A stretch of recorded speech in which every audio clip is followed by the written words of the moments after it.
Welcome to Sherwood's public question and answer session. Good evening. Thanks, Robin. Welcome, everybody.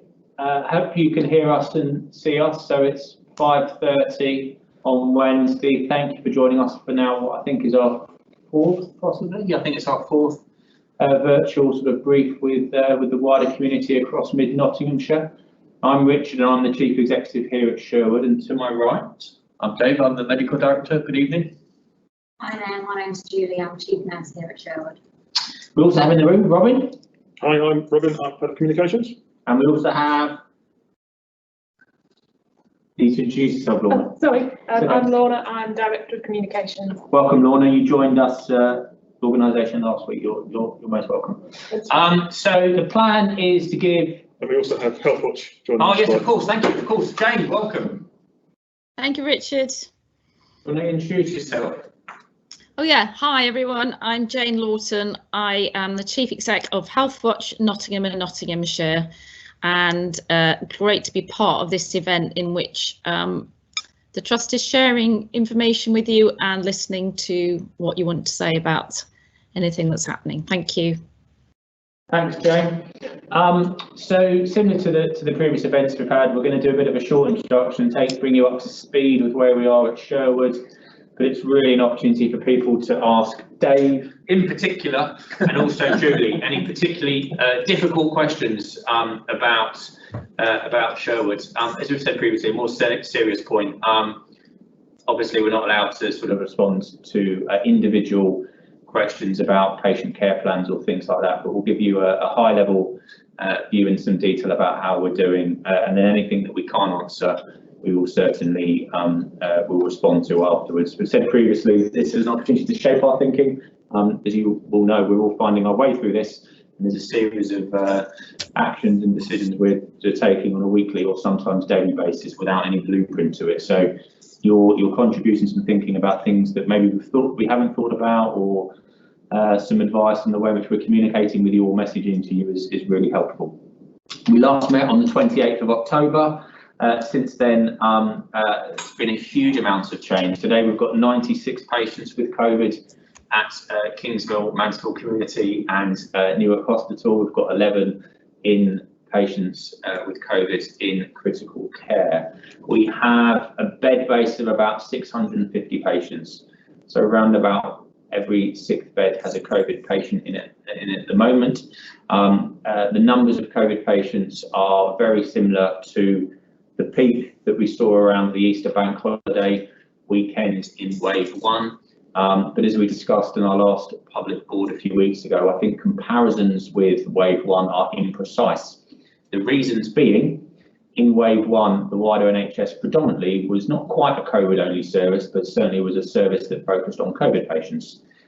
Sherwood, with support from primary care and lots of other organisations, we successfully during wave two reintroduced the vast majority of our services. So we've got an incredibly busy emergency care service at Kingsmill and at Newark Hospital.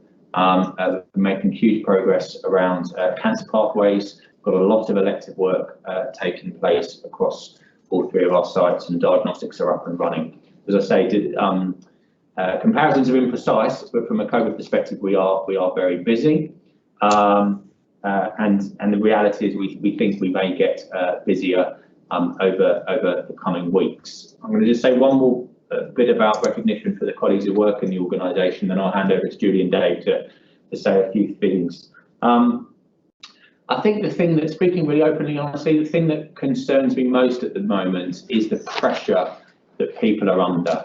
We've been having lots of sort of reflections at Sherwood about this, and I think we would all recognise the way that COVID has impacted on us. I think it's impacted on us differently, but certainly the majority of people I speak to would recognise that their personal lives have changed dramatically in 2020. The vast majority of what is important to us we're unable to do, and I'm sure everybody listening in would recognise that. Equally, the way in which COVID has impacted on our working lives has been incredibly difficult. And what we have at Sherwood is 5,500 incredibly committed people who I think are under a huge amount of pressure in their working life, but also their personal life. And I'm sure I'm talking to people who understand this, but I would just make a point that we made last month. We're incredibly grateful to the support of the community, the other organisations, whether they're public service or private sector, who have been supporting us.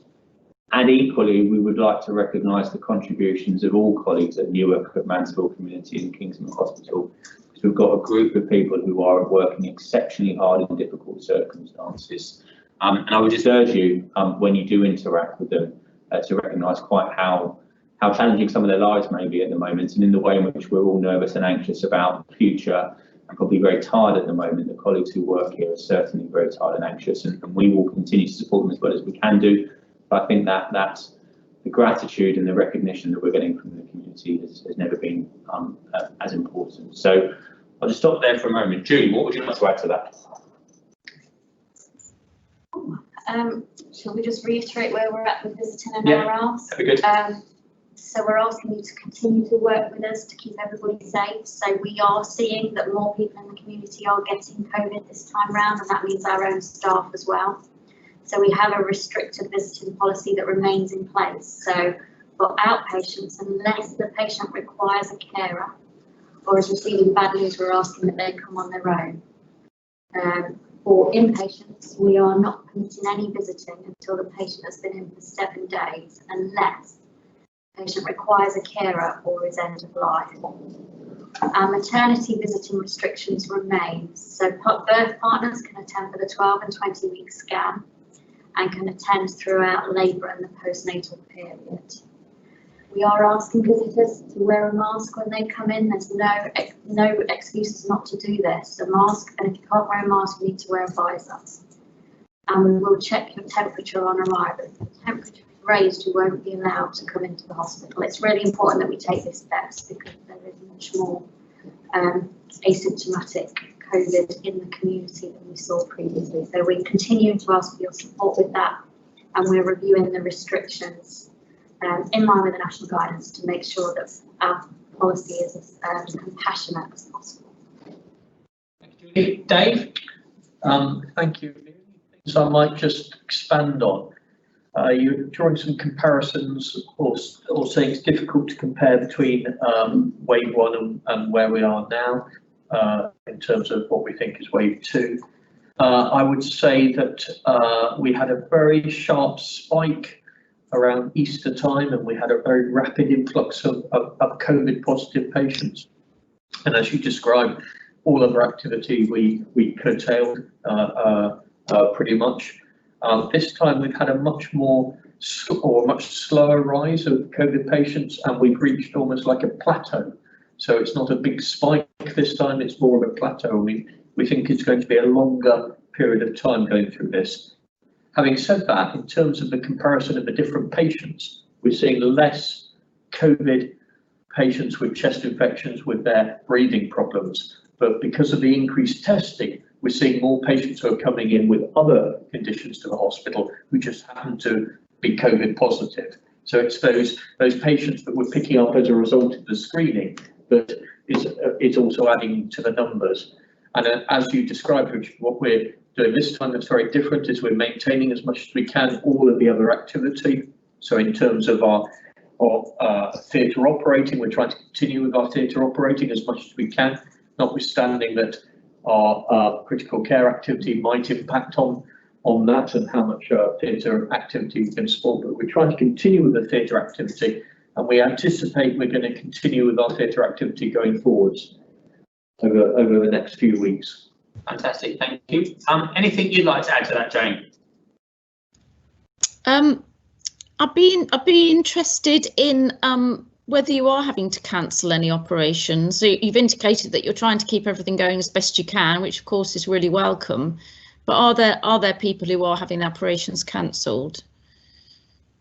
Okay, shall I take that one? So we're maintaining all of our emergency and all of our cancer surgery as much as we can. That's a given.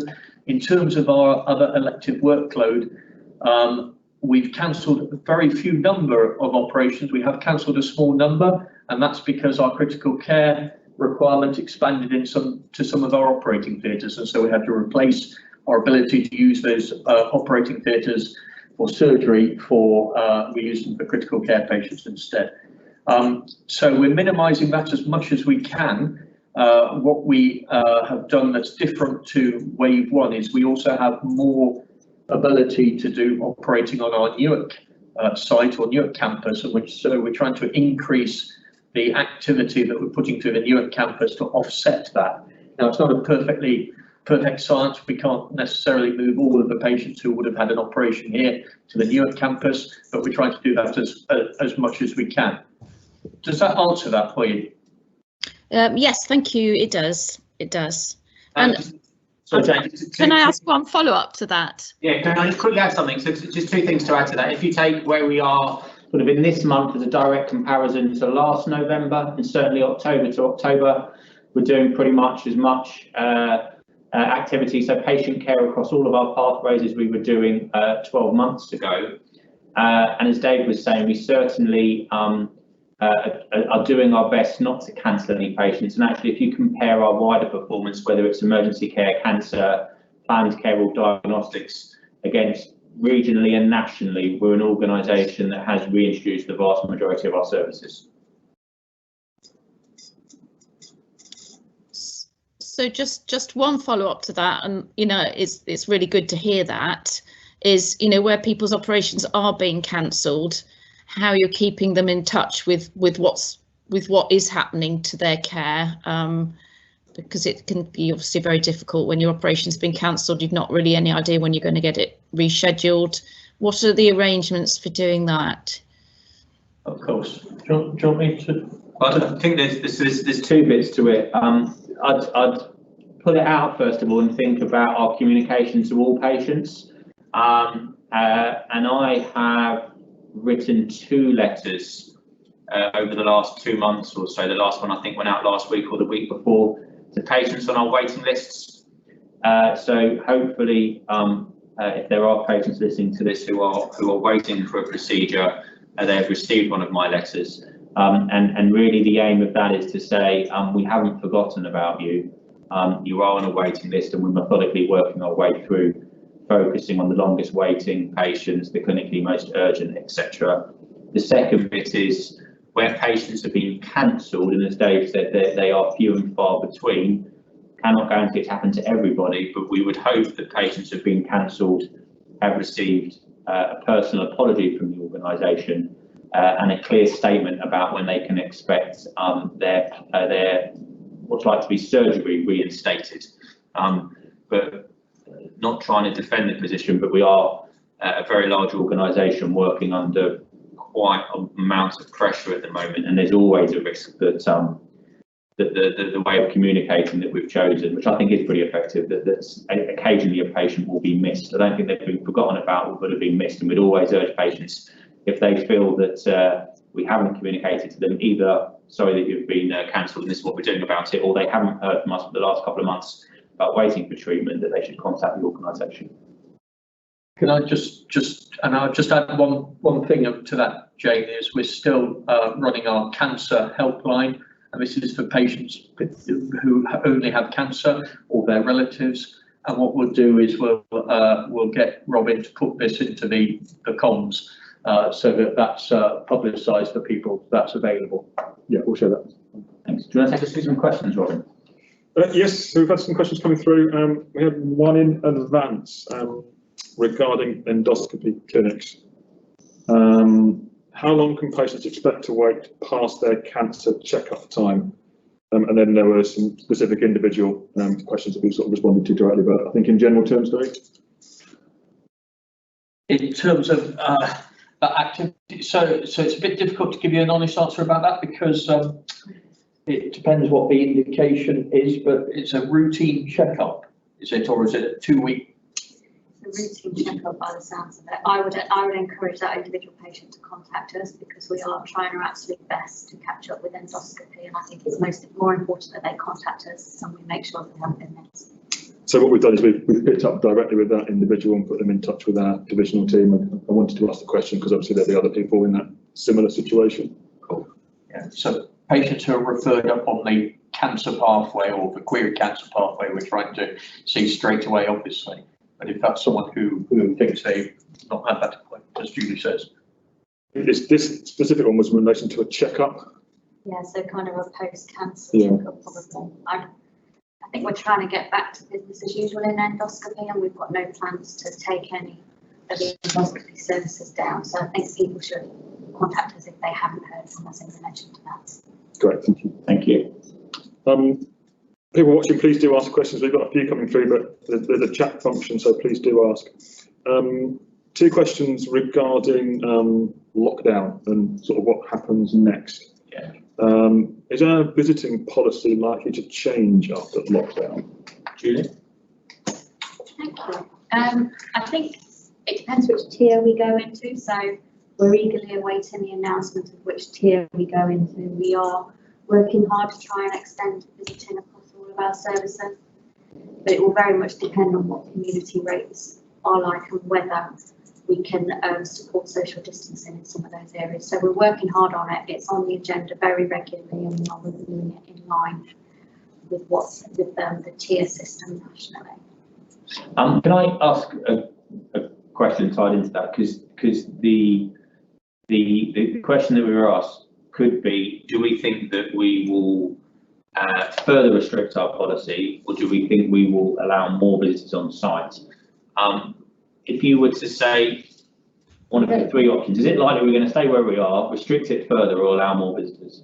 It is likely that we will stay where we are or allow more visitors. There are some services where we are working really hard to allow more visitors, such as maternity, but we just need to be able to do it in a safe way, because the areas where those patients and women are waiting is not necessarily just maternity. So we're working hard to allow more visitors. We just need people to bear with us during the lockdown. And these, you said, thank you, Julie. We certainly had this a month ago. These are very difficult decisions, but I feel, for what it's worth, that the decisions that Julie and her team have taken with full support, they are compassionate.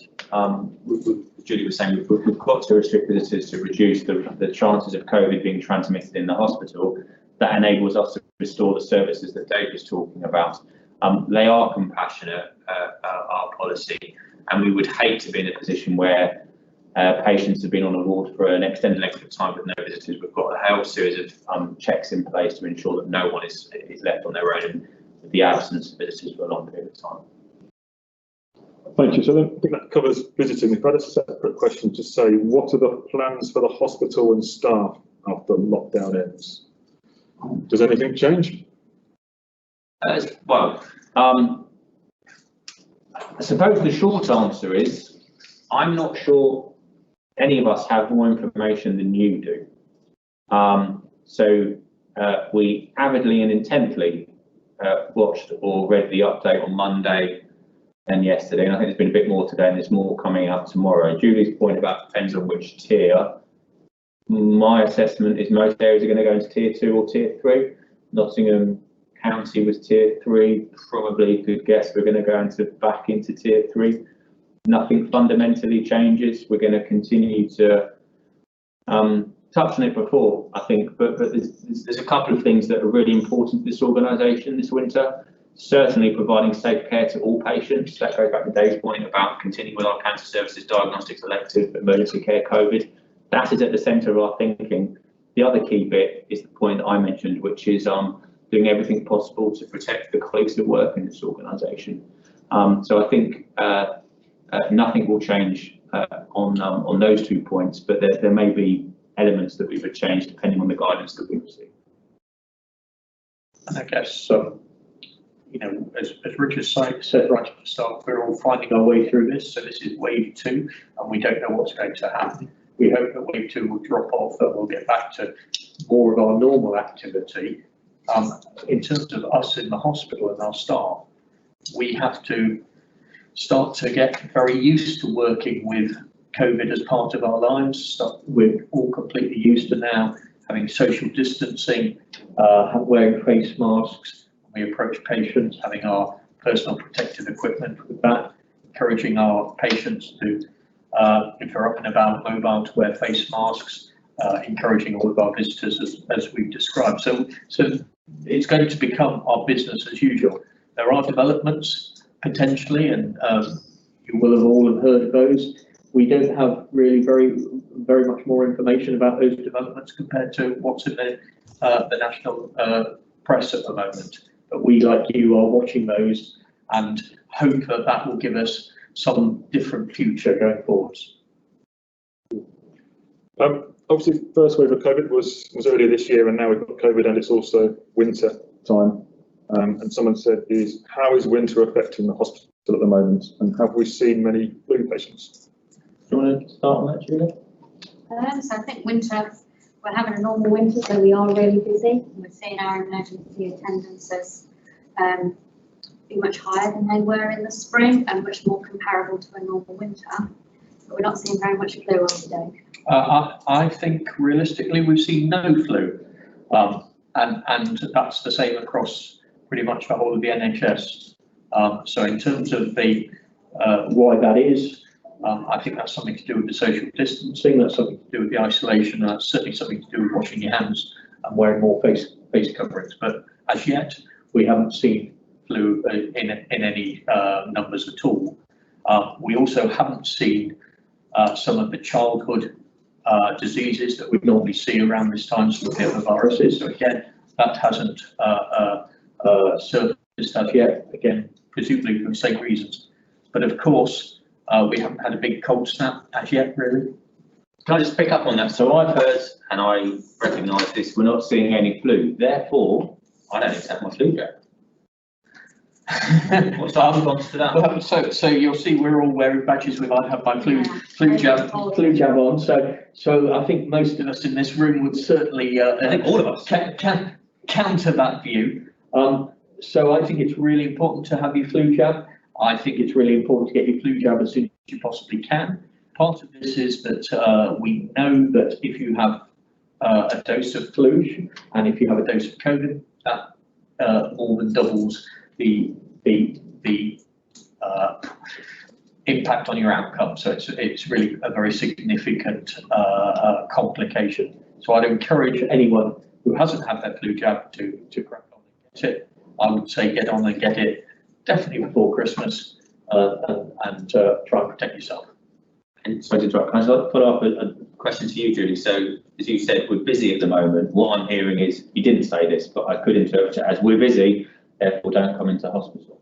No, we're busy, but we're here for you if you need us. So we're still seeing patients in a timely manner, and we're still able to admit all the patients that we need to, but it is busy as it would be for a normal winter. But if you need our care, you should absolutely come to the hospital. We're fortunate at Kingsmill, we're not fortunate because it's not luck. Do lots of hard work with partners. Kingsmill is the #1 rated emergency department in the Midlands, and the Midlands is a pretty large area. We're busy, but we're open for business, but please use the services appropriately. Thank you. Moving on, anonymously is asked about sort of what you said around the staff pressures at the start, Richard. Given what you said about the pressure staff are under and how tired they are, is there a risk of safety standards slipping? Very good question. To the Chief Nurse and Medical Director to start that. So we're continuing to monitor our outcomes for patients in terms of clinical outcomes, the care that they receive from a nursing, midwifery, AHP perspective. So everything that we would normally be monitoring, we're keeping a close eye on. There's nothing that I'm particularly concerned about, but I think our mantra of encouraging people to have breaks while they're on shift and to take annual leave regularly will keep us safe throughout the winter. But I think it's fair to say, because we are testing much more and the community rates of COVID are higher, we are experiencing much more sickness than we've had previously, but we are lucky because we have a good supply of temporary staff via our bank. And that's not to say that the staff aren't finding it difficult. So I'd echo that, but I would also perhaps build on the spread of infection within a hospital, particularly within our staff, is a real threat to us. So that is a risk, and that's why we're so focused on everyone playing their part with the social distancing, with the face mask, with the washing the hands. The same story. I'm afraid it's very much the same story, but it's really important for us. Just Jane, anything you want to add to the questions and answers up to this point? Yes, I did have a question about the Christmas period, and whether there were any changes planned to services or on any other areas that will impact on patients and visitors over the Christmas period. We're all pausing because we're thinking it through. So obviously, over the Christmas period in all years, we see a reduction in activity, and that will be the same this year. So, stating the obvious, but we're not going to be doing planned surgery on Christmas Day or Boxing Day, and the days either side of that. Pre-Christmas and post-Christmas, the activity steps down from the majority of pathways. Whether we'll change things like visiting policy or other elements, I'm not sure, Julie. I mean, our aim throughout all of this has been to be compassionate, and I think there's been a national steer around Christmas that we'll need to take time to digest and think about from a visiting perspective. And I'm sure that we will come to a compassionate solution for patients that do have to be with us over the Christmas period. Yeah, I was thinking, because just thinking that through. So it's likely we'll have inpatients who are admitted just before Christmas, and if it wasn't Christmas, we would say sorry, given the guidance, you can't have a visitor. But clearly, we do need to be, well, we will be compassionate and recognise the importance of the time of year, and no one wants to be in hospital over Christmas, so we need to make sure that we're doing everything that's possible. Is that sort of where your question was going, Jane? Yeah, well, just generally, really. I mean, we understand that, you know, we've got to keep the visiting issue is one that, just because, as Boris said, just because it's Christmas, COVID doesn't understand Christmas. So it was really of interest to find out which way your thinking was going on that one. Obviously, you've got to maintain the safety aspect of it as much as you can. But I just felt it was a question that people were likely to want to know the answer to. I think generally at Christmas there are less inpatients anyway, and certainly a lot less outpatients. So some of the challenges that we'd face on a normal day won't be there. So it does give us an opportunity to think a little bit differently, but we obviously need some time to work that through, to think about how we can apply it safely and compassionately. And we have our established winter plan, which we are continuing to follow this year. We build on it each year, and that winter plan allows us to step down some of our planned or routine activity around about Christmas, because we anticipate that we'll see more patients coming into us, and so we have to swing some of that activity towards the emergency care, and that will be enacted as we'd expect, as it was last year, the year before, all of those aspects. Just one final thing to add to that, and I think it runs through quite a lot of these answers, but we probably haven't used the word tonight. It's about a balance, and it's a balance between sort of compassion and safety. And for the reasons we've described, we can review Christmas through that lens, because it may well be that we can have more visitors on site, but in a way that doesn't erode any of the safety. So thanks for that. Thank you. Two more questions in the chat. One, a hot topic at the moment, anonymously. Is there any pre-planning to roll out a possible vaccine to start? Julie?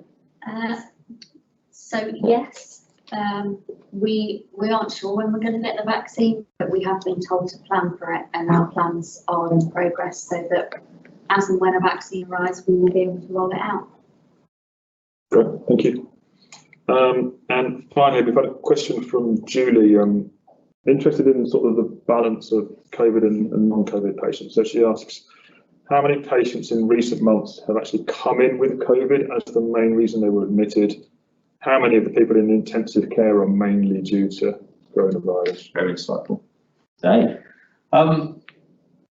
So how many people have come in with COVID as their main illness? We're going to have to take that one away. Yeah, Okay. So I have a number in my mind, which is the daily number of patients we have in the organisation with COVID. But in terms of how many we got on our respiratory ward, I think at the moment we've got roughly around 40, that sort of number in our respiratory areas. So they're the people who come in with, in effect, infections related to COVID. So that's circa slightly more than 40% with a primary diagnosis of COVID. Yeah, around about that. But to be honest with you, we can check those figures because that's just trying to remember from earlier on today. On to you. In terms of intensive care, we've got 11 patients whose primary diagnosis in the intensive care currently is COVID. How many without COVID? I think it's 3. So by far and away the majority. Brilliant. That's all we've had. Questions from the group. Jane, was there anything else you wanted to ask? No, I think I've asked my questions. Thank you. Fab. Well, thank you all for listening, and thank you for your questions. As we said, a number of those questions have sort of shaped our thinking and given us food for thought over the coming weeks. Any concluding remarks from you, Julie? No, I don't think so. Just thank you for everything that you're doing to support us during these really difficult times. Dave? Just a couple from me. Going back to flu jabs, I would strongly recommend you to have your flu jab.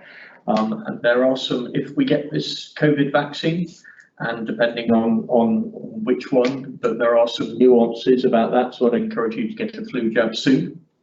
The second one is, go back to Julie's point, that if you're ill or if you need our help, come and see us. We are open for business, and that's a really important message to take away. And then the third one is just to thank any of our staff who are watching, because it's been a really torrid time, this 9 months or 10 months or so that we've had. And just thank you so much for all of your tremendous care and help for our patients. I'm telepathic, and I sense we'd like to come back to you, Julie. Our Chief Operating Officer just sent me the answer to the question about patients admitted with a primary diagnosis of COVID in the second wave, and it's 155. In total? That wasn't the question, though, Simon. That wasn't the question. Yeah. About the answers. That's my interpretation of it. The answer's 155 to the respiratory floor. See you watching, Simon. Thank you. Robin, anything from you? No, I think for me, we've had one more comment through that I wanted to read. It sort of fits in with what Dave was saying. Anonymously says, can I pay tribute to the fantastic work that the organisation does? We are tremendously lucky as a community. Well, thank you. And obviously any feedback that you have on these sessions would be very grateful. We'll keep trying to run them and be as transparent as possible. Absolutely, thank you. Lorna? No, nothing from me. Jane? No. So, yeah, we're going to keep these going. I don't think I mentioned at the beginning, but the last 4 weeks or so, we've written out a one-pager to the community on a weekly basis, just sort of reminding ongoing messages or changes that we've made. We're not always going to get things right. It's not me being defensive and saying we'll make mistakes, but what you have got at Sherwood is a massive group of people working exceptionally hard. And we have patients' best interests and the interests of our colleagues at the heart of what we're trying to do. Something that possibly we mentioned on the last brief on the 28th of October is this idea about sort of collective effort and personal responsibility, and I think that's absolutely key, irrespective of the tier that we find ourselves in Nottinghamshire from the 2nd of December. We've got to find a balance around having a meaningful Christmas for people, but also ensuring that all of the hard work we've put in place over the last 8 to 9 months isn't eroded. So we've got collective effort around that. Primarily, I would suggest that we all focus on our personal responsibility. Julie spoke about visitors coming into the organisation, maintaining social distancing, wearing face masks, sanitising your hands. That keeps you safe, it keeps patients safe, and it keeps colleagues safe. I touched on the importance, didn't quite use these words, but recognising that to an extent everyone's struggling at the moment. So I think things like compassion and kindness and inclusion can only help as we get through these winter months. So thank you all for your support. As Dave said, thank you so much for the wonderful people who choose to work at Sherwood. It is tough, but I think we've got a huge amount that we should feel proud about. and I wish you all a very safe evening. Thank you.